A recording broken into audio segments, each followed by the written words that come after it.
Alors bonjour à tous. Alors moi j'avais envie de partager avec vous, parce qu'effectivement vous êtes tous aujourd'hui là parce que vous avez envie de créer, vous avez démarré, vous êtes dit c'est compliqué, j'arrête, je redémarre, c'est normal, hein, c'est un symptôme qui est très classique. Et moi je voulais simplement vous expliquer une petite tranche de vie. Alors je ne vais pas remonter à ma jeunesse, mais un petit peu les étapes qui ont marqué en fait l'histoire et qui ont fait ce que aujourd'hui je suis. J'ai créé une société, j'y reviendrai, qui s'appelle Calidea. Ça s'appelait Canal CE avant. On travaille avec les comités d'entreprise, donc on a pris ce risque de changer de nom.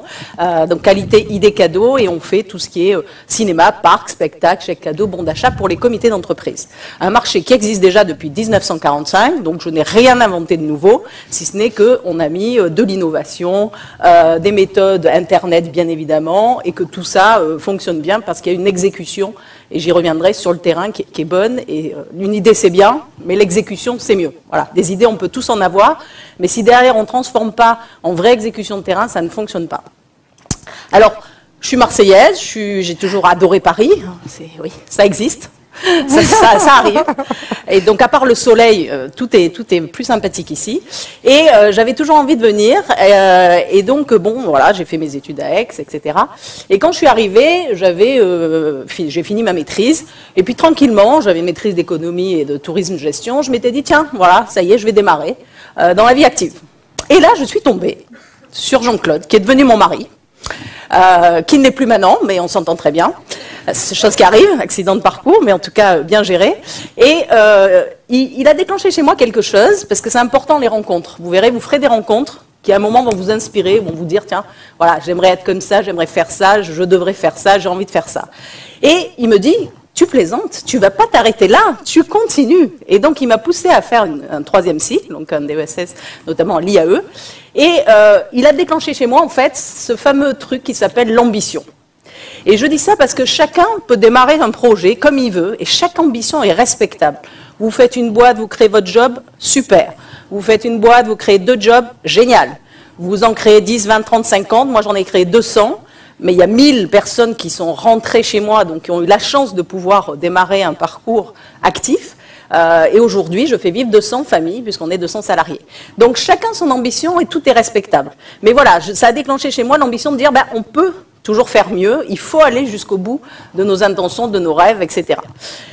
Donc je fais mon parcours, et puis je fais plein de petits jobs, parce que ça aussi c'est important. Alors j'imagine que vous avez un peu passé l'âge des petits jobs, mais si vous avez des enfants, encouragez-les. Il faut absolument faire des petits jobs d'étudiants. Il faut faire tout. Alors moi j'ai fait beaucoup de choses. Ce qui m'a marqué le plus, je vais y revenir, c'est McDonald's, où j'ai été équipière, mais j'ai été hôtesse dans les salons. Ben oui, dans les salons. Le pire, c'est le salon d'auto, ça dure 12 jours. Vous faites un maximum d'argent, mais vous êtes épuisé. Donc j'ai même fait hôtesse de l'air, vous voyez. Donc j'ai fait hôtesse de l'air aussi. Et donc, tout ça, ça forme en fait un certain nombre de contacts humains, de relations, etc. Parce que vous verrez, le réseau, c'est clé, et il faut le plus possible échanger avec les gens, trouver des idées, benchmarker, se dire, tiens, est-ce que ça c'est bien? Tiens, tu n'as pas un problème avec une banque? Oui, ben, c'est normal, ok, donc on va résoudre le problème ensemble. Tiens, tu n'as pas un problème de cash? Oui, c'est normal, etc.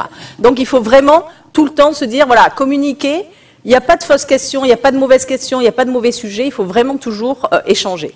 Et donc, je fais pas mal de petits jobs, et notamment un chez McDonald's, où je démarre comme tout le monde aux frites, hein, parce que les bisous arrivent aux frites. Et donc là, aux frites, effectivement, vous mettez la main comme ça, parce que vous crevez de chaud, et il y a une espèce de couche de gras énorme, et je me dis, bon, déjà, moi, je suis pas svelte de nature, je ne vais pas rester devant les frites. Et puis, je vois quelque chose qui se crée, les anniversaires. Les anniversaires chez McDo. Aujourd'hui, ça vous paraît très vieux, mais à l'époque, ça se lançait. Hein, c'était 84, 85. Et donc, je me dis, tiens, les anniversaires enfants, ça a l'air pas mal, ce truc, comment ça marche? Ah ben, c'est nouveau, en fait. Vous verrez, les gamins, on les invite, on fait une petite truc avec Ronald, ils mangent un hamburger à 4 heures, avec des frites. Pas mal. Pas mal. Mais comment j'arrive à vendre ça aux mamans? Ah ben, débrouille-toi, c'est une expérimentation. Et donc je me dis, mais c'est génial en fait, c'est une bonne idée, pourquoi rester sur le gâteau au chocolat classique, et pourquoi rester sur l'anniversaire à la maison, pourquoi ne pas venir chez McDo? Et donc j'étais tellement passionnée par le sujet que je commence à aller dans le restaurant avec mes plaquettes en main, et j'allais voir toutes les mamans en disant, vous savez pas, on a un nouveau produit, on fait des anniversaires enfants, voilà c'est sympa et tout, hamburger frites à 4 heures, c'est top. Et donc petit à petit, et puis c'était en 2 mois, c'est devenu un succès dingue. On en a fait 4 par après-midi, le mercredi, le samedi, le dimanche. J'ai pris 8 kilos cette année-là, parce que moi, je goûtais à chaque fois avec les enfants. J'adorais, puis je rajoutais du sundae au caramel, parce que c'est mon grand truc. Et donc, j'ai trouvé que, voilà, croire dans un produit, le mettre en route, le promotionner, argumenter auprès d'une cible, être convaincu, vous êtes convaincant. Voilà. Et ça, c'est quelque chose dont vous devez vous rappeler. Si vous ne croyez pas dans quelque chose, n'y allez pas. Si vous y croyez, allez-y à fond et vous y arriverez. Parce que derrière, vous verrez, vous embarquez tout le monde dans votre énergie. Et donc, je fais ça marche super bien, hyper contente et tout, super. Plus le côté américain de McDonald's, où cet esprit-là, vous le connaissez, hein, c'est action, ambition, terrain, congratulations, il y avait l'employé du mois, etc. Donc, une énergie incroyable. Donc je fais ça entre mes études, hôtesse de l'air, etc. Donc je passe une année incroyable. En plus, mon mari faisait une campagne politique, donc on se croisait le matin, lui partait à 6 heures faire la pige, moi j'arrivais de mon avion. Et puis, je postule chez Coca-Cola. Parce que, effectivement, le marché de l'emploi était pas mal à cette époque-là, 88-89. Et je me dis, tiens, Coca, c'est sympa. Quand j'étais hôtesse sur le Tour de France, parce que j'ai fait aussi ça, j'étais dans le car Peugeot qui était à côté du car Coca. Et donc, je fais une lettre de motivation avec comme contenu principal le fait que j'étais à côté du car Coca et que du coup, j'avais sympathisé avec le mec qui s'appelait Jean-Pierre Donguillaume, qui était le coureur cycliste de l'époque. Et je me dis, voilà, je vais essayer de les accrocher. Et puis, ça a marché. Donc, j'ai été convoquée à l'entretien. J'ai fait mon entretien. Et j'ai rappelé. Et donc, au bout d'un moment, je disais à Jean-Claude, est-ce que je rappelle encore? Il me dit, mais oui, rappelle encore, tu sais bien, les gens, il faut les rappeler 15 fois et tout. Donc, en fait, j'ai rappelé. Et finalement, le gars me prend et me dit, écoutez, j'ai hésité. C'est vrai que votre pugnacité de me rappeler, ça m'a plu. Et puis, votre toupet m'a plu aussi, parce que, en fait, vous n'avez pris aucune note. Et quand je vous ai fait l'organigramme de la boîte, à la fin de l'entretien, vous m'avez demandé mon papier. Donc, ouais, c'est vrai. Donc, vous voyez comme quoi, il n'y a pas de... C'est marrant parce que vous faites des choses un peu spontanément et naturellement, et puis vous dites, voilà, ça fonctionne, et puis il faut marquer les gens. Alors, Michel et Augustin marquent beaucoup plus, ils font des trucs beaucoup plus spectaculaires, mais chacun le fait avec son feeling, et moi j'ai toujours fait avec mon feeling. Alors vous dites, c'est bien, c'est pas bien, je rappelle pas, vous avez envie de quoi? De rappeler? Rappelez. Voilà, vous avez envie de prendre le papier à la fin, faites-le. Voilà. Parce que dans la vie, il faut faire, en fait, spontanément ce qu'on a envie de faire. Alors, il y a des erreurs, qui n'en fait pas? Moi, ça fait 12 ans que je gère une boîte, on me dit, est-ce que tu as fait des erreurs? Certainement des tonnes, mais j'en regrette aucune, parce que si vous commencez à dire, et si j'avais fait ça, et commencer à regretter, après, ça part loin. Donc voilà, donc je fais ça, etc. Je rentre chez Coca, et Coca est une entreprise assez intrapreneur, puisque je commence à faire du commercial, de la négociation, je mets tous les distributeurs automatiques, vous savez, de boissons, dans tous les endroits, puisqu'on m'a dit qu'il faut en placer 17 000 cette année. Ah bon, d'accord. Donc on en met dans les petits garages, dans les trucs et tout, enfin une folie furieuse. Et puis comme ça, je passe pas mal d'étapes. Donc, je fais 2 enfants. Hein, c'est quand même aussi dans le parcours d'une femme, hein, mesdames. Je conseille toujours de faire des enfants en entreprise. C'est plus simple que quand on a créé. Donc ça, voyez avec votre situation. Et je fais 2 enfants, 2 garçons. Et puis, je change de job, j'évolue, etc. Je passe au marketing, je passe sur la vente, le management, le terrain. Du directeur marketing, je passe aux têtes de gondole en grande surface à 4 heures du matin. Enfin, voilà, vous voyez, donc là aussi, il ne faut pas hésiter à faire du transversal, hein, pas que du vertical. Et puis, j'avais envie de monter une boîte parce que je m'étais dit chez McDonald's, ce projet est fabuleux de créer ces anniversaires enfants si je montais une boîte autour de ça, autour des enfants. Et je l'avais pas fait parce que c'était pas le timing, puis j'étais pris chez Coca. Et donc, j'ai commencé Coca-Cola, ils aimeraient pas que je dise Coca. Donc, j'ai commencé à faire ça et puis, je me suis dit, tiens, les années 2000 arrivent. Donc j'avais une carrière chez Coca, ça se passait très bien. Et puis les années 2000, vous vous rappelez tous, hein, c'était les startups, c'était les business angels, les tours de table. On avait son badge orange ou jaune suivant qu'on cherchait de l'argent ou qu'on en donnait. Donc moi j'avais celui qui cherchait, bien sûr. On était invité à Monaco, enfin c'était une grande... voilà, il y avait ce salon qui bouillonnait aussi. Et puis je me suis dit, tiens... pourquoi pas? Alors je voyais des gens, chez Coca par exemple, un copain qui me dit je pars, mais je dis tu pars où? Je pars créer une start-up. Je dis mais c'est quoi une start-up? Bon, c'est un truc, tu démarres et après tu vends 100 millions au bout de 2 ans. Waouh! Moi j'aime bien ça, je vais le faire. Hein. Donc du coup je me dis tiens, start-up et tout, oui, mais moi je me rappelle, j'avais envie de monter une boîte et puis pourquoi pas, Et puis, bon an, mal an, je me dis tiens, voilà, alors je vais faire des first sur day, je vais un peu traîner comme ça. Bon, j'avais pas forcément d'idée. Et puis un soir, je regarde Capital. Donc moi j'adore Capital, je suis une fan. Donc je regarde Capital, et puis on est là avec mon mari et avec 2 copains. Donc on était assis, et puis je vois sur Capital des jeunes boutonneux, je n'ai rien contre les boutons, j'en ai eu, et qui déroulent un business plan, et je me dis, tiens, je comprends rien à ce business plan, comment ça se fait? Et je vois la caméra en off qui dit, ben oui, on va mettre 5 millions de francs à l'époque. Et alors là, on mangeait des pâtes à la carbonara avec le Coca-Cola, classique. Je me lève, et je dis, ça y est, décidé, je monte une boîte. Là, mes copains me regardent, mon mari me regarde. Je lui dis, oui, en fait, t'es d'accord, parce que c'est vrai que c'est un gros projet quand même. C'est pas comme acheter un appart, etc. Alors elle me dit, oui, pourquoi pas. Je dis, ouais, ça y est, c'est décidé. Attends, si eux arrivent, moi, avec 11 ans de Coca-Cola, si j'y arrive pas, c'est vraiment...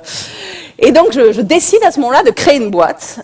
Donc, en fait, il n'y a pas d'ordre, si vous voulez. J'ai décidé de créer, mais j'avais pas l'idée. Vous voyez ? Donc, vous avez peut-être des idées, vous n'avez pas encore commencé. Moi, j'ai décidé, mais je n'avais pas d'idée. Il me reste 5 minutes, super.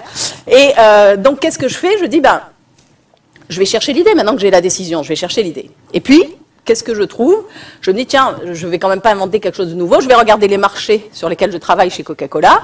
Je travaillais sur plusieurs marchés, l'éducation, le cinéma et l'entreprise. Et là, je me dis, tiens, c'est vrai, qui c'est qui met des distributeurs automatiques de boissons?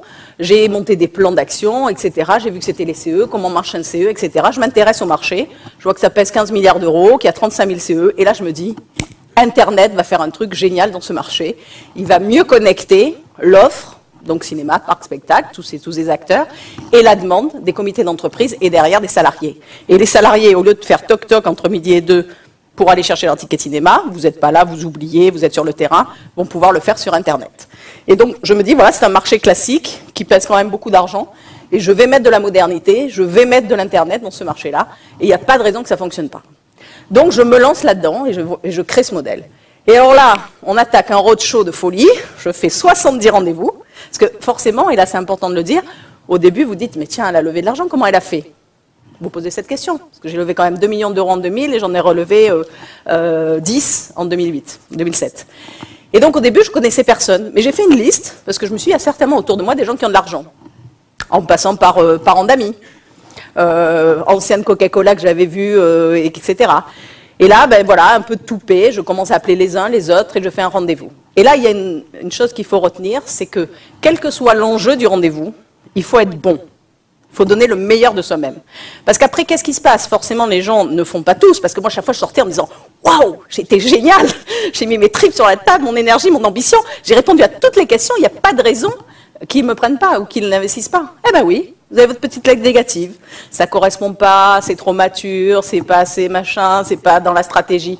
Donc là, vous vous dites « Voilà, c'est épuisant. » Mais vous avez la petite phrase à la fin, mais comme j'ai apprécié votre show, entre guillemets, et votre énergie, etc., appelez de ma part Monsieur Bidule. Voilà. Et le appelez de ma part Monsieur Bidule, il faut l'avoir. Parce que c'est comme ça que j'ai démarré sur 2 rendez-vous et que j'en ai fait 70. Je ne connaissais personne. Moi, j'étais chez Coca, mes parents sont profs et dentistes, mes copains sont chez Motorola, L'Oréal, Danone, etc. Donc, je connaissais personne dans ce milieu-là. Donc, c'est intéressant de venir ici parce qu'on rencontre plein de gens, mais je ne connaissais personne. Donc, c'est important de fil en aiguille, de se dire, voilà, 70 rendez-vous, je lève à peu près 2 millions d'euros, à l'époque c'était des francs, et on démarre, et on démarre, et on démarre. Et donc là, ce qu'il faut se dire après, c'est qu'il faut démarrer quand tout n'est pas parfait. Si vous attendez que tout soit parfait, le parfait est l'ennemi du bien, je le répète tous les jours à mes salariés. Et on ne démarre jamais. Voilà. Donc à un moment, il faut y aller, puis vous apprenez en marchant, vous rectifiez, vous mettez les petits coups de vis, les coups de boulon, etc. C'est pas grave, il faut y aller parce que sinon quelqu'un d'autre ira à votre place et après vous direz mince, moi j'avais eu l'idée. Donc vraiment, c'est ça qu'il faut retenir, c'est qu'à un moment, il faut se jeter à l'eau, il faut y aller. Puis de toute façon, quand on est aidé, volontaire, curieux, malicieux, etc., et qu'on a de l'audace, ça fonctionne. Il n'y a pas de raison intrinsèque pour laquelle ça ne fonctionnerait pas. Et donc voilà, et donc je crée. Donc aujourd'hui, après on a développé, on a relevé des fonds, on a dimensionné, et puis tout ça avec l'énergie. J'ai une équipe de 200 salariés. Moi, tous les jours, comme disait Augustin, je rentre et je suis hyper contente de les voir. Et c'est ce que je leur dis, le jour où je prendrai plus de plaisir à vous voir, je partirai. Parce qu'ils ont eu peur que je parte à un moment. J'ai écrit un livre, en fait. Au bout des 10 ans de Canal CE, j'ai écrit un livre qui s'appelle « Entreprendre un peu, beaucoup, passionnément ». vous le trouverez peut-être sur Amazon encore en occasion, parce que j'ai sorti il y a 2 ans, et qui raconte toute cette tranche de 10 ans d'entreprise, à mélanger à ma vie privée, vie de femme, parce que c'est important aussi. Et c'est vrai que quand j'ai écrit ce livre, j'ai mon CE qui revient et qui me dit « Sandra, il faut absolument que tu communiques. Ils ont tous l'impression que tu as écrit ton livre et qu'après tu pars. » Et donc je suis revenue en disant, bah écoutez, non seulement je pars pas, mais je reste et vous m'avez encore sur le dos quelques années. Donc ça fait déjà 2 ans, ça continue. Mais voilà, mon plaisir, c'est de partager avec eux. Je fais des stand-up success story meetings pour échanger des bonnes nouvelles. On a eu un papier dans l'usine nouvelle d'ailleurs là-dessus cette semaine, parce que c'est important, ou la semaine dernière, de partager. Voilà. Et je veux qu'on partage les bonnes nouvelles parce que ça crée une énergie. Vous voyez, le français, ce que disait d'ailleurs Augustin, il pense toujours qu'il fait pas bien, il pense toujours qu'il n'a pas bien fait, que la concurrence fait mieux, qu'un tel fait mieux, etc. Mais il y a plein de choses qu'on fait bien, chacun fait des choses bien. Donc, excitez-vous sur des bonnes petites nouvelles. Voyez, moi, j'ouvrais le champagne assez régulièrement. Notamment une fois, on m'a dit, mais pourquoi tu ouvres le champagne? Et j'ai dit, parce que vous ne vous rendez pas compte. Il y a quelqu'un qui s'appelle Monsieur Webb qui bosse le week-end non payé. Et c'est vrai que c'était au moment où, effectivement, le e-commerce a vraiment démarré.